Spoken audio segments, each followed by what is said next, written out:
Iran आणि इस्रायलमधल्या युद्धाचा 11वा दिवस अमेरिकेच्या हल्ल्यानं खमेनी संतप्त. तेल अवीव, हैफासह इस्रायलच्या अनेक शहरांवर जोरदार बॉम्ब हल्ला.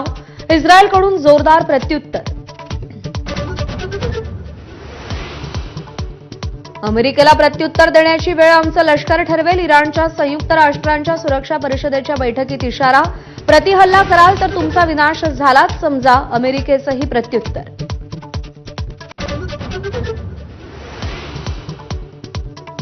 अमेरिका, इस्रायल, इराण युद्धामुळे कच्चं तेल महागलं. बॅरलचा भाव $88वर. इराणनं होर्मुझची सामुद्रधुनी बंद केल्यानंतर ही आर्थिक आत्महत्या असल्याचं अमेरिकेचं मत. आमच्यावर परिणाम होणार नाही असं भारताचं स्पष्टीकरण. वारीबाबत सपाचे आमदार अबू आझमींचं वादग्रस्त वक्तव्य. नमाज पठणामुळे होणाऱ्या वाहतूक कोंडीची वारीशी तुलना. सगळ्या स्तरातून आझमींवर तीव्र संताप.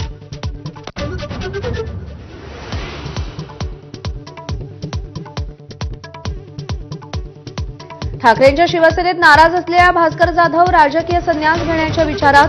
संजय राऊत सावरण्याचा प्रयत्न करतात, मात्र भाषण करायला मिळालं नाही तर नाराज होत नाही, भास्कर जाधवांकडून स्पष्ट. माजी नगरसेवकांच्या प्रवेशावरून महायुतीत धुसफूस. भाजपात प्रवेश केलेले ईश्वर तायडे आणि आकांक्षा शेट्टी शिवसेनेत प्रवेश करण्यास इच्छुक होते.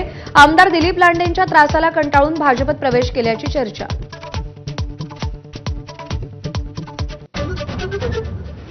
आज मुख्यमंत्री आणि दोन्ही उपमुख्यमंत्र्यांच्या उपस्थितीत त्रिभाषा सूत्री संदर्भात महत्वाची बैठक. हिंदी सक्तीला मनसेसह अनेक साहित्यिकांचा विरोध. सरकार भूमिका स्पष्ट करण्याची शक्यता.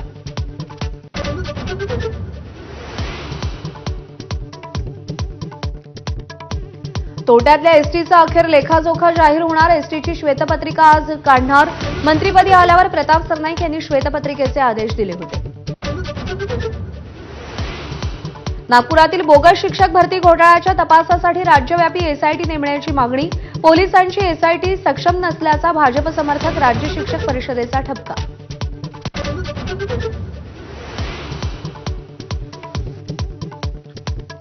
विदर्भातल्या शाळा आजपासून सुरू होणार. बुलढाण्यामध्ये शिक्षण मंत्री दादा भुसे विद्यार्थ्यांचं स्वागत करणार. स्वागतासाठी शाळांचे विविध अभिनव उपक्रम.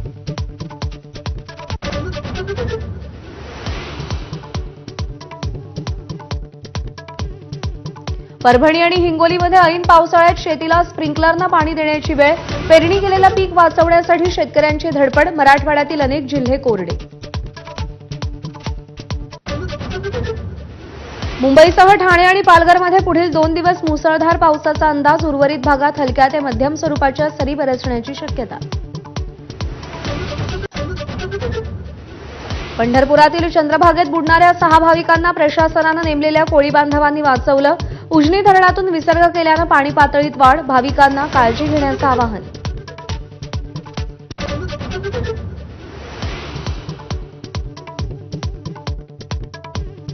संत ज्ञानेश्वर महाराजांची पालखी दिवेघाट पार केल्यानंतर आज सासवड मुक्कामी.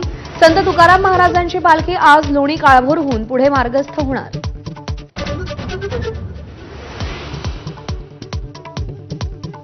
पहिल्या टेस्टमध्ये भारताच्या दुसऱ्या डावात तिसऱ्या दिवसअखेर 2 बाद 90 धावा.